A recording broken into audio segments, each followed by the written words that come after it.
Assalamualaikum warahmatullahi wabarakatuh. Hai Sobat Sifa, apa kabarnya? Senang sekali rasanya bisa menyapa Sobat Sifa sekalian. Dimanapun Sobat Sifa berada, semoga selalu dalam keadaan sehat ya. Kali ini bersama saya, Oka Serina, dalam program Health Journal Tour RSUD Siti Fatimah, Provinsi Sumatera Selatan. Health Journal Tour kali ini mengangkat tema yang sangat istimewa, yakni mengenal apa itu stroke dan juga cara pencegahannya dalam rangka memperingati Hari Stroke Sedunia pada tanggal 29 Oktober 2023. Kenapa ada hari khusus memperingati Hari Stroke Sedunia? Karena ternyata prevalensi angka kematian yang disebabkan oleh penyakit stroke ini sangat tinggi di Indonesia, tentunya juga di dunia. Untuk itu saya mengajak Sobat Sifa semua untuk mendengarkan podcast Health Journal kali ini edisi memperingati Hari Stroke Sedunia. Tentunya telah hadir bersama kita narasumber yang sangat keren, yakni dokter spesialis neurologi di RSUD Siti Fatimah, Provinsi Sumatera Selatan, yakni Dr. Magista Febra Nugra, spesialis neurologi. Halo dokter. Halo, ya. Selamat pagi dokter. Pagi. Apa kabarnya dokter? Alhamdulillah. Alhamdulillah sehat. Bagaimana dokter aktivitasnya sekali ini? Ya, seperti biasa. Alhamdulillah lancar ya dokter ya. Sebelum mengupas lebih dalam ya dokter, tadi kan sudah sesuai dengan temanya ya. Apa sih itu stroke dan juga cara pencegahannya? Mungkin bisa jelaskan dokter apa itu stroke? Ya, baik. Terima kasih. Ya, kita ketahui bahwa stroke itu merupakan suatu gejala klinis ya yang berlangsung cepat dan timbulnya mendadak. Timbul mendadak. Klinisnya yaitu berupa ada gangguan saraf berupa vokal maupun global yang berlangsung selama 24 jam atau lebih ya, mantap. Yang disebabkan itu gangguannya itu tidak ada lagi penyebab lain selain gangguan dari kelainan vaskular atau gangguan dari pembuluh darah di otak itu sendiri. Jadi stroke itu ya permasalahannya adanya gangguan pembuluh darah di otak ya. Jadi baik berupa dia ada tersumbat pembuluh darahnya atau pembuluh darahnya mengalami ruptur atau pecah gitu ya. Jadi kita bawa stroke itu ada dua jenis ya, baik stroke sumbatan maupun stroke karena perdarahan itu aja.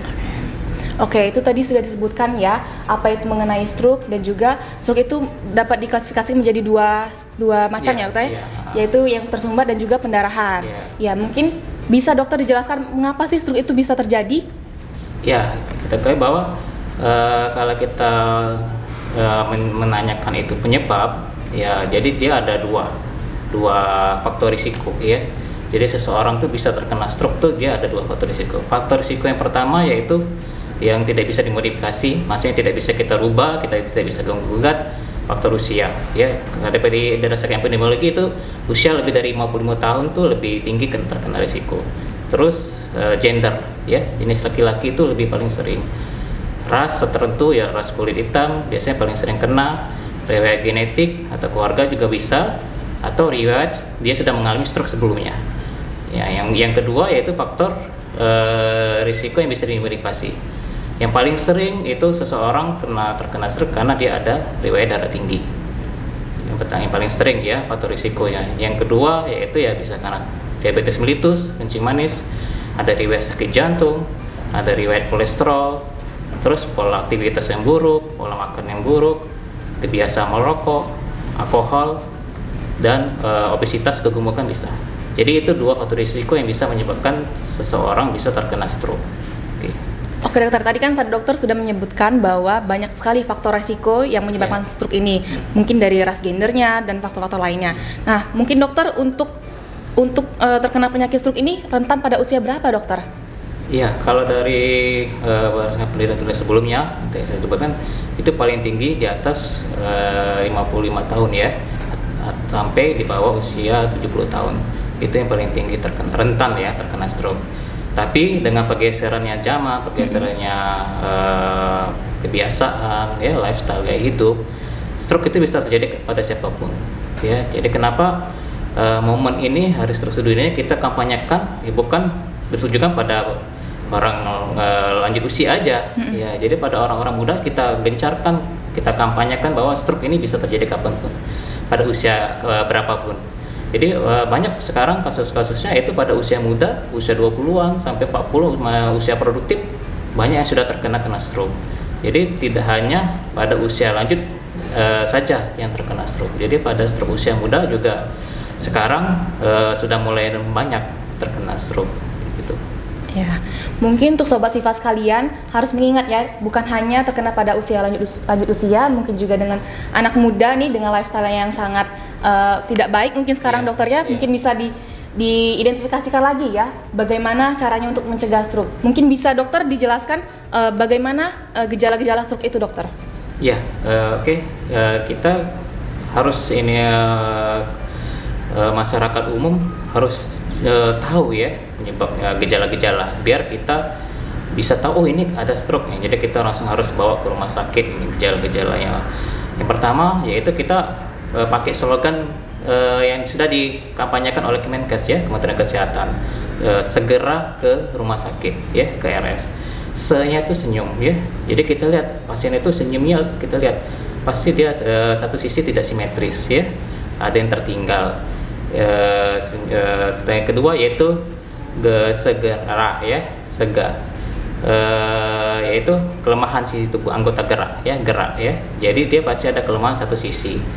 Terus ra itu ya bicara ya. Jadi pasiennya bisa mengalami bicaranya cadel atau pilu, atau tidak bisa berkomunikasi, atau bicara yang tidak nyambung ya, tidak jelas. Jadi macam-macam. Jadi tidak hanya cadel tapi dia tidak bisa komunikasi, atau dia bicaranya ngawur ya, tidak nyambung.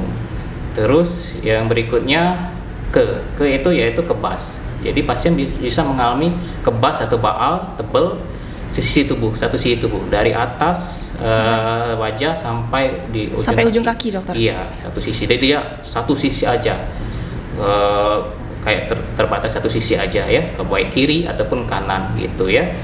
Oke, yang berikutnya yaitu segera ke RS ya. R-nya itu rabun ya, atau penglihatan pasien itu menjadi kabur mendadak satu sisi, baik mata kiri atau mata kanan.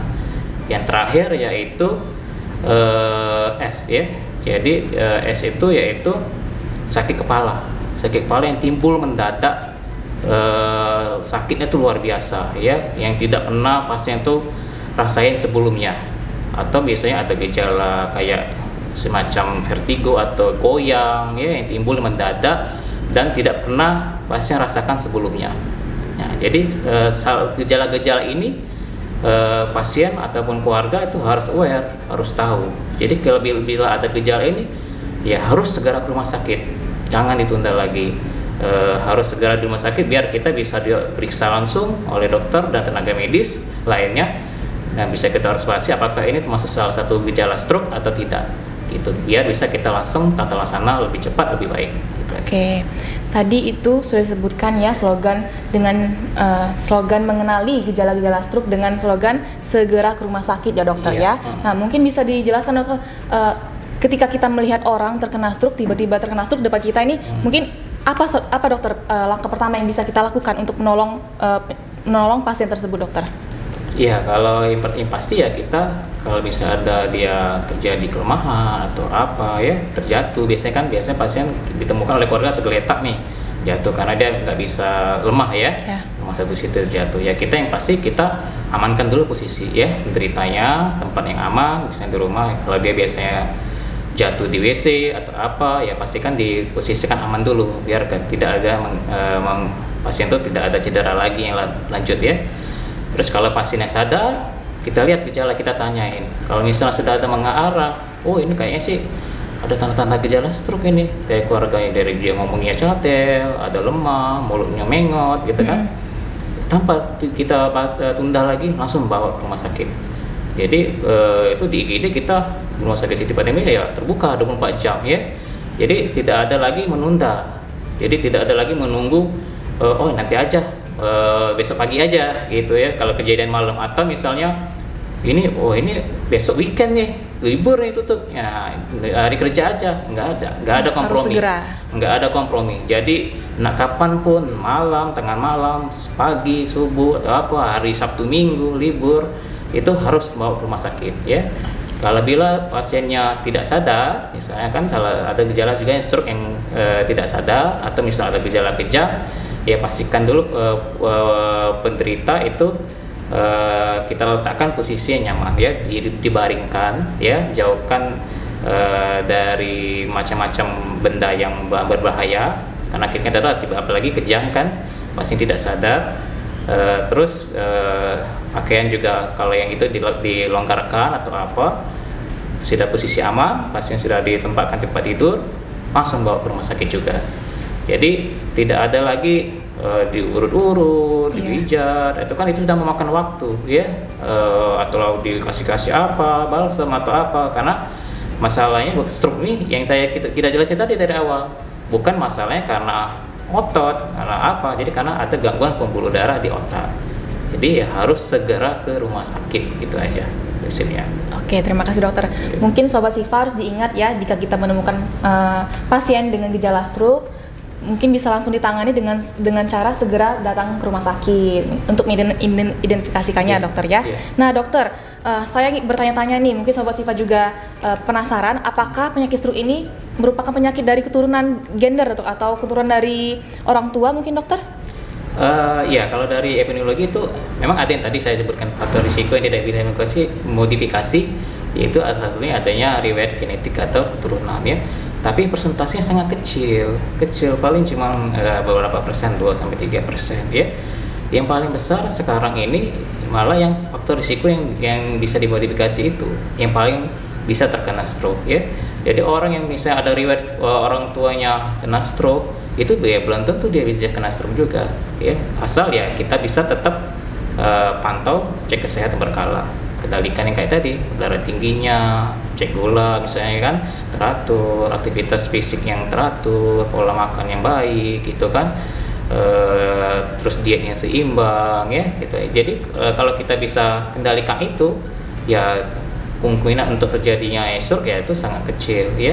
Jadi kalau kita tadi usia muda tidak ada faktor risiko yang lain-lain, bisa juga ya kan terkena stroke. Misalnya orang muda dia nggak ada darah tinggi ini, nggak ada kencing manis, nggak ada riwayat jantung, tapi kok bisa kena? Ya itu mungkin dari pola makan gitu kan. Terus aktivitas fisik sekarang kita apalagi di perkotaan ini kan kurang gerak, kurang olahraga, banyak kemana-mana kita ya pakai kendaraan gitu kan, tidak ada aktivitas jalan atau apa. Jadi ya kalau untuk kita ketahui itu ya diturunkan itu ya kayaknya sih sangat kecil kemungkinan terjadinya itu stroke. Jadi yang kita harus aware itu yang tadi, yang faktor risiko yang itu yang bisa memicu itu yang paling besar itu darah tinggi dan lain-lain, penyakit pembuluh darah lainnya gitu. Ya, oke dokter. Nah Sobat Sifa perlu diingat bahwa kita harus mengenali gejala-gejala stroke yang ada di diri kita. Apakah kita mengalami penyakit stroke atau tidak ya, dengan cara tadi dengan segera ke rumah sakit. Mungkin ada pesan-pesan yang mau disampaikan dokter untuk Sobat Sifa sekalian yang ada di rumah, boleh dokter? Ya, oke.